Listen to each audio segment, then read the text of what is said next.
with that said, we're talking about advancing the common ecosystem on 14 LPP. Now, 14 nanometer FinFET process is pretty much firmly in place as customers begin their early design work for the most demanding high volume, high performance, power efficient SoC designs. Our topic today, again, advancing the common ecosystem on 14 LPP.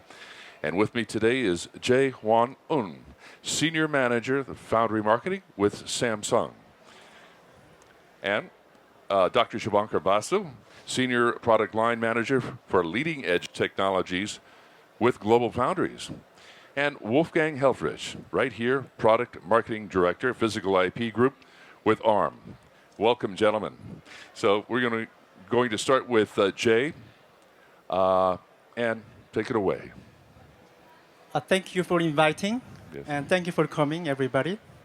I'm from Samsung Foundry and J1 I would like to introduce the Samsung 14 LPP and also the common ecosystem with ARM and also GlobalFoundries.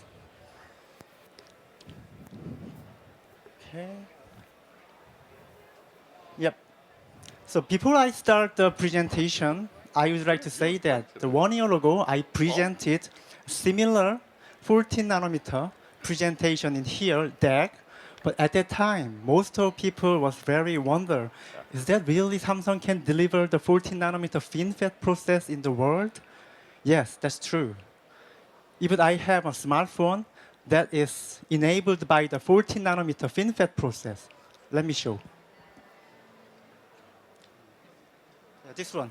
This one is the 14 nanometer FinFET process enabled smartphone. Yes, actually working as of today. Okay.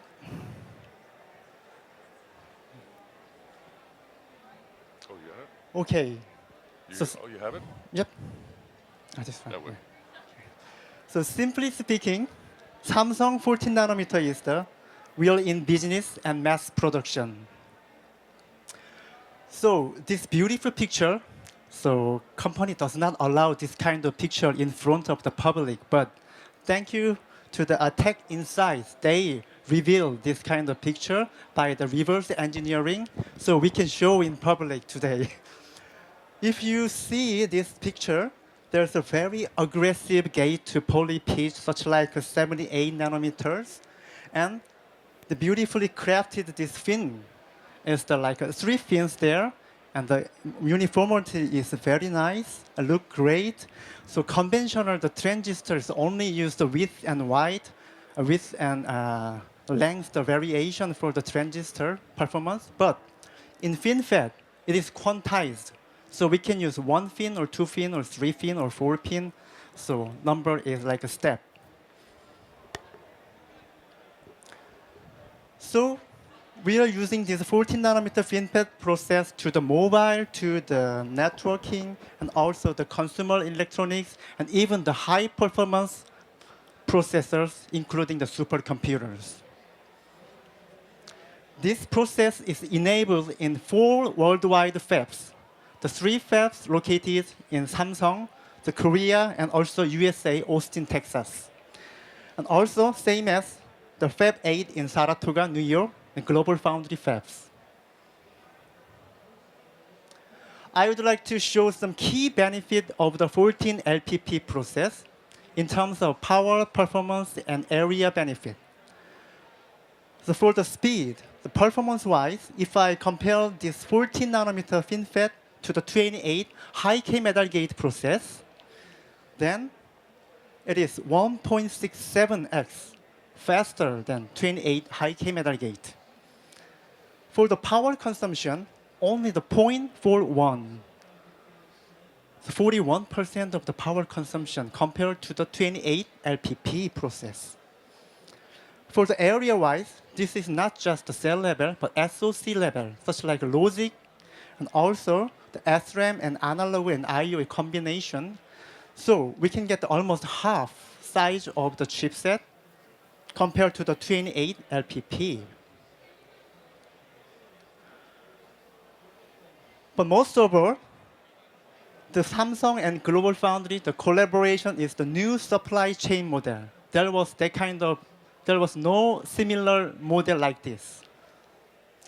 So because of this model, customer can design with one single PDK for both foundries. This single PDK means just one design and it make a same mask set, and they can utilize all the fab in the world. So we just say like that. S1, S2, and S line, and also the Fab 8 in Global Foundry line, the same fab. So this fab is not just mimicking the process. So conventionally, we just did a kind of device level, the parameters sync up. But it is not just that mimicking the process, but perfect sync between the Global Foundry and Samsung. Even the raw materials and process recipes and integration, and also the tool equipment level, the sync up was done between Samsung and Global Foundries. So not just process technology, and on top of this process technology collaboration, we have some same design manual and PDK, and we have same foundation library and IPs. Thank you from the ARM, the foundation IPs. Yeah. So this is the last page. So now we are in common ecosystem with Global Foundry and ARM and Samsung. So 14 nanometer FinFET is in mass production as of today. And industry's first 14 nanometer FinFET single design and multi-sourcing option. So there's no similar model in the world. And collaboration extend with common 14 LPP ARM library. So not just process and also the foundation IPs and libraries. So start your design on common LPP collaterals, and there's a flexibility to choose to engage with Global Foundry, Samsung, or both. It is possible. So come and visit us at DAC Samsung Foundry booth over there, and you can see more in-depth information in Samsung booth. Thank you. All right, Jay, thank you so much. I think very nicely positioned. And I think I'll just pick up the thread from what Jay said. Last year, Samsung demonstrated some early silicons on 14 nanometer. So was in the Samsung booth, we just showed some early silicons on Global Foundries 14 nanometer as well. There was still some speculation on how successful this is going to be on mass production. Thanks to Samsung for bringing up this technology first time. It is in mass production. It is in product, real product, and you saw Jay's slide showing the tear down of the product. That's a great, compliment from the industry, right? And it's a credential. Today, what I'm going to do is, as Jay was mentioning, that we also started a new era through this process, which was common design multi-sourcing on one of the toughest nodes. The first time, right, forget about the days of doing brute force GDS matching kind of techniques. It's gone. You are not going to be able to do in a FinFET generation. It needs a lot different approach. The two companies work together, syncing the fab, process, recipe, and today, the new addition or the feather in the cap for us is the utilizing all of the the specialty features of this technology. ARM has come up with an excellent set of foundation IP with the different classes of standard cells and memory compilers, GPIO, which Wolfgang is going to talk about. What does it enable? It enables a customer to engage with both individually with each one of these companies or both, but utilizing the maturity level that is well established right now. So I'm going to present the Global Foundry progress perspective from where we were last year. We licensed the technology from Samsung in April of 2014. Since then, we achieved quite a few milestones. The early version of the 14 nanometer FinFET technology, we qualified at Fab 8 in Malta earlier this year. We started, qualifying lead products, and we are right now, as we speak, we are ramping volume on that. We are well on course, and I'm going to show you some plots and credentialing the statement. But we are well on course to qualify the 14 LPP, which is a boosted performance version of the technology in third quarter of this year. supporting multiple tape-outs at Fab 8 as we speak right now has started in 2015, and volume ramping the products on 14 LPP starting first quarter of 2016. So 2016. Uh, Design kits are available right now from our common ecosystem partner. MPWs are running full course, and of course, in the spirit of providing a total solution to our customers, we need to be ready with 1.0 quality maturity of the PDK, the right kind of model to hardware correlation. We have to offer the common IP, which utilizes this value proposition for the technology. Not all FinFETs are really built equal. Okay.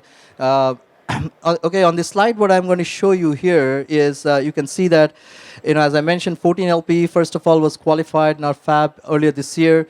And what you see over here is a 14 LPP. We announced to the world last year, along with Samsung, that LPP utilizes almost all the learning that we have on LPE and make it even bigger and better for our customers or the end application. The proof point is over here. You can see the accelerated ramp in the technology over LPE ramp.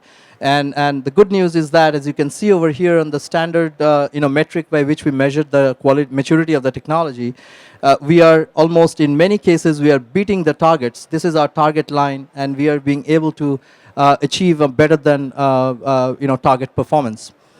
The confidence, as I was mentioning, on using the PDK. Customers or designers almost always think that, how is the model to hardware correlation? This is a proof point for that. You might have noticed this blue dots, asterisks inside. Those are the model data, and the others are, the sample data points coming from different hardware lots in the fab. It shows an excellent statistical correlation. So overall, the technology is really in good health. What I want to talk about Fab 8 in this case is that we are rapidly expanding our capacity to meet the the surging demand for 14 nanometer. We are expanding to what we call our phase 2 and phase 3 expansion. We have, as I mentioned, multiple tape outs already happened since 2014, continuing to do in 2015 and beyond. And our target right now, this sums up that the go-to target for GlobalFoundries, which is 14 in 15, meaning out of 14 LPE fully qualified, ramp to volume, already happened. First part is done. Second part is happening as we speak. The third part is full qualification of 14 LPP, support the multiple product tape outs in 15, ramp in early 2016. That's what our go-to target is, and we are very well on target for that. Okay, I wanted to show you a little bit of a snapshot, giving some confidence to those of you who might be willing to use the 14 nanometer technology, either at GlobalFoundries or Samsung. Samsung has already shown even one step further, but let me take this opportunity to show something silicon coming out from Fab 8. These are cross-section views of the fin and the get modules and stuff like that. And you can see that, as Jay was showing in the teardown, there is a pretty decent uniformity, as you can notice over here, and these are extremely, Jay showed already in his slide about the 78 pitch get pitch, which is definitely a differentiation against our foundry competition, and that's why I was mentioning the term that not all FinFETs are made equal. On the left, what I also wanted to show you is technology alone cannot solve the the time to market challenges of our modern customers and their designs. We need to be ready on time or before time, along with our ecosystem partners like the EDA companies and the IP providers. We have to co-invent the different tools and recipes and the IP characteristics to make it ready for a total solution that is needed by the high performance or low power needs. That's what we show over here. We have a qualified reference flow and a starter kit, design starter kit, to help you jumpstart your activities with 40 nanometer. We also have the IPs. Wolfgang is going to talk about the ARM IPs, a perfect segue for that. And GlobalFoundries also offer a full turnkey services, in terms of the packaging. We have all different classes of the qualification done for TSV, 2.5D, 3D, bump and wafer test, and a customer can engage with us just as a dropship model. Okay, and with that, I think I'll pass it over to Wolfgang. Thanks.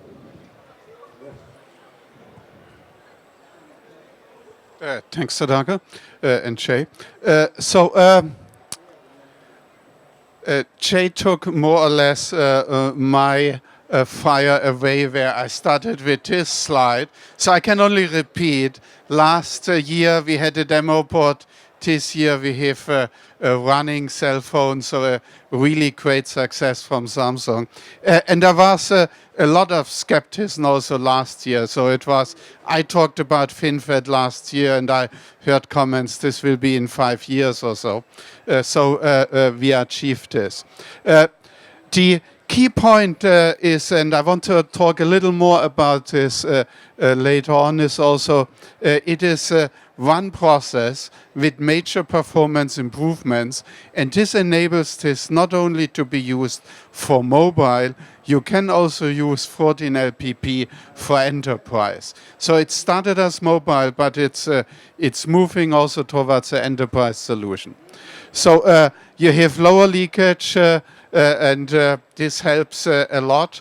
And also from the physical IP side, we have additional features there for lower leakage to take advantage of this. Smaller area, so there was some numbers from Jay about the scaling. There is one effect which you have in additional scaling from a transistor. You have also a scaling in terms of the IP which you use. Maybe in 28 nanometer you use the 12-track library. In the 14 FinFET vault, you can use a 9-track. You get you still have a lot of performance there, so you can reduce the size of the IP from high performance to high density, which gives you an additional advantage there for your area. Finally, I want to highlight one point which is not mentioned so often, at least I don't see it so often mentioned. You see in this diagram relatively voltage and then reduction of voltage. So this is 0.6, so 40%. And then you have an increase in delay. So the blue curve is 28 nanometer. The red one is 20. So you see if you reduce your voltage, your delay goes up very quickly, which makes this not very useful. In the FinFET vault, which is the green one, you can drop your voltage by 40%, and then you have just 2x in delay. So it's a major advantage of the FinFET process, and you can take advantage of this to further reduce your dynamic power requirements by really drastically reducing the voltage. So mobile to enterprise, so beautiful phone. How do we go to servers, networking equipment? So on the standard cell side, we done additional architectures, and there was before the Jay showed the picture of the from the fins with the polypitch, and the diagram showed 77, so they missed by 1 nanometer because it's 78. But we have an additional standard cell library which has 84 nanometer polypitch, and the advantage there is you get a performance boost. Wider pitch means better performance. So we have high performance architectures to complement the high density, help in this transition from mobile to enterprise. On the memory side, we extended the range of the memories to make them more useful for wider applications. And we added also some important features like end-of-life, guard band simulation, that you can optimize or run simulations. How will the behavior change over a longer lifetime? So which is really important for high reliability. I think nobody expects his cell phone to be run 10 years, but the server networking, you expect this. On the sign-off PVT corners, we extended the range of the PVT corners, make it more industry standard range, going -40, 125, and then we extended the sign-off, AOCV sign-off. I saw some demos and talks about AOCV, so we added this in. So these are some steps and actions to make this not only useful for mobile, make this process useful for enterprise applications too. So what we have in terms of products, standard cell libraries, we have two libraries with the extended polypitch, multiple memory compilers. All memory compilers have multiple periphery options, so you can further optimize between high performance or low power at the time when you generate your instances. We have low VDD support that you can reduce the voltage not only on the logic side but also on the core side, on the bit side. And we have some very flexible, dense GPIO 1.8 volt. So this should be no surprise for you at all. The markets there, high-end mobile. We have the cell phone from Jay and server and networking now also there, and we have already customers looking into this. And then we also have a family of implementation solutions which complements EDA tools to support some special features of the ARM Artisan Physical IP. In terms of availability, for 14LPP, we have Alpha IP for all products available, and the EAC release, which is the production release, is ongoing. So this will be finished this month. And one important point, it's a foundry-sponsored platform. This means GlobalFoundries, Samsung paid for this. And so if you want to use this library, you can download it from the ARM webpage. There's for evaluation a click-through license. Then you get all models with the exception of GDS2. To get the GDS2, you sign a license agreement without any money flowing, and you get the GDS2, and then you can go to tape out. Extensive silicon validation. We done a lot of test chips in previous generations. We have volume production, so very aggressive there also, and we make sure that your design will work. So with this, I'm finished, and we hand over to Sean. Okay. I have a couple of questions. This one's for Jay. Jay Wan-un. Are there any customers that are already running concurrent production at both GlobalFoundries and Samsung fabs with a single design database? Yeah, shortly speaking, yes, we have. Oh, Yeah, and that's because one of the benefits of this collaboration, a single PDK and single design and multi-fab, our solution. So that's why we have, yeah. very nice. And this one's for Dr. Basu. When we talk about common ecosystem, are all the IPs the same between GlobalFoundries and Samsung? Okay, so that's a good question. So remember, the first thing is that we encourage lots and lots of more IP providers to build IPs on our PDK and our platform, right?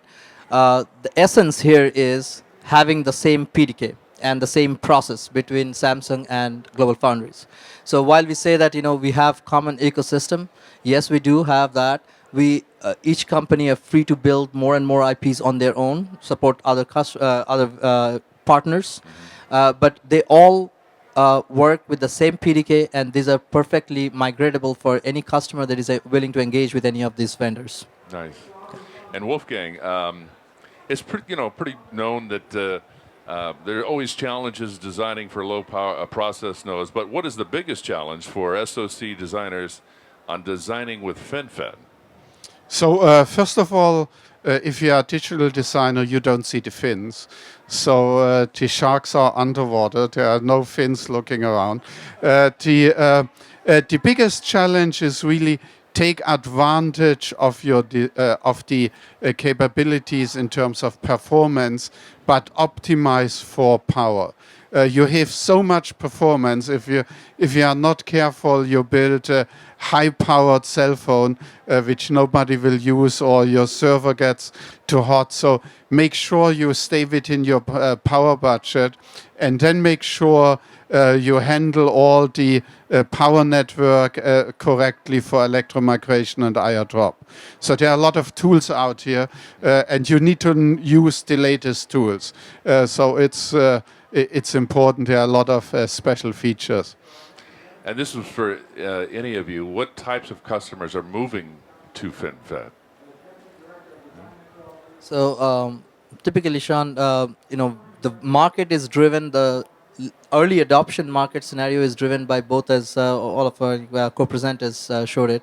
High-end mobility or premium mobility segment for FinFET, as well as very high performance, ultra high performance server networking kind of application, compute connect storage application. So, and that's a trend very well continuing into the FinFET. And FinFET is actually a device which, just as a technology or the device, it sits right in the a sweet spot, offering that inherently high performance boost and a very good leakage control or low power that essentially helps the process, I would say. And when do they typically look to adopt the Oh, 14? Well, I would say that it depends on the customer's needs, right? So Okay. leading edge solutions are very varied and tuned to each one of the applications. There is certainly a class of customers that we know have to drive for that density that we provide, as Jay was showing on the scaling benefits that we are seeing, right, in 44% or 45%. The kind of performance boost or the kind of power, everybody likes to have a lower cost. No doubt about that. But the cost is measured in different terms. Sometimes it is functionality-based cost. Right. Sometimes it is a pure die, wafer, shrink, or scale cost, right? It depends on the kind of application, but we are seeing definitely market from the premium mobility segments to high-end performance, both migrating over to FinFET. Anybody have a question out here? Yes. Let me just use this. Okay, so if I remember correctly, you said the power consumption was reduced to 40%, right? And have you actually noticed that your So phone- compared to the 28 LPP, or yeah. Yeah, Right. have you actually noticed that your phone battery lasts much longer? Yeah, actually, I'm using the 14 LP, 14 nanometer processor inside this. So the reality is that I feel like it's twice better than the previous 28 nanometer LPP processor. Personal opinion. Much better. Okay. IP question, is the IP that we get from ARM identical for GlobalFoundries and Samsung? Yes. Thank you. Good night. I think that's a definite yes.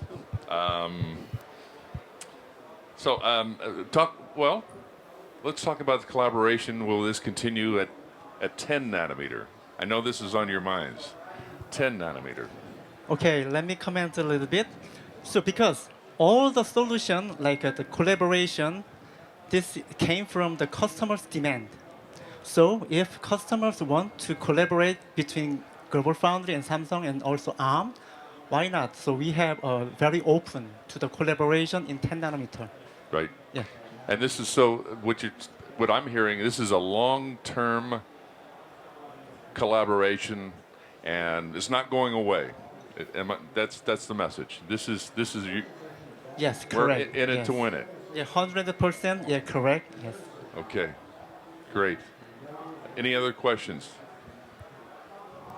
And if yes, sir. I was just curious. I've seen several presentations talking about LVF, and I noticed you have AOCV on your ARM slide. Can you comment on that? So I think at the moment we support AOCV and LVF is when we see the industry is ready, then we will support LVF also. So it's more, it's a timing question when to deploy it. We have the infrastructure ready. We work in the committees with the EDA companies, and it's a question of time to make sure we deploy it at the right time. If I might add a little bit on that side, from the EDA tool support perspective, you might have noticed all the Synopsys tools or the Cadence tools, are fully capable of all the different variation views. They need to have those in order to support design in 40 nanometer. As Wolfgang mentioned on another question to Sean, is that remember that these companies, we are not trying to just bring up a technology, but also trying to build up the ecosystem and the enablement, supporting and making the customer's life easier. You should see it should be transparent to you, but have the right tools. That work we do with our ecosystem partners to make sure the methodology is ready, and as Wolfgang mentioned, when the market is ready, the views would also be available. Any other questions or statements? No. Yeah. No.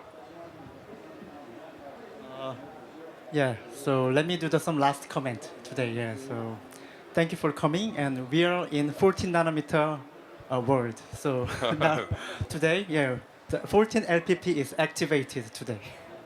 Very, very nice. Thank you. Thank you, Okay. everyone.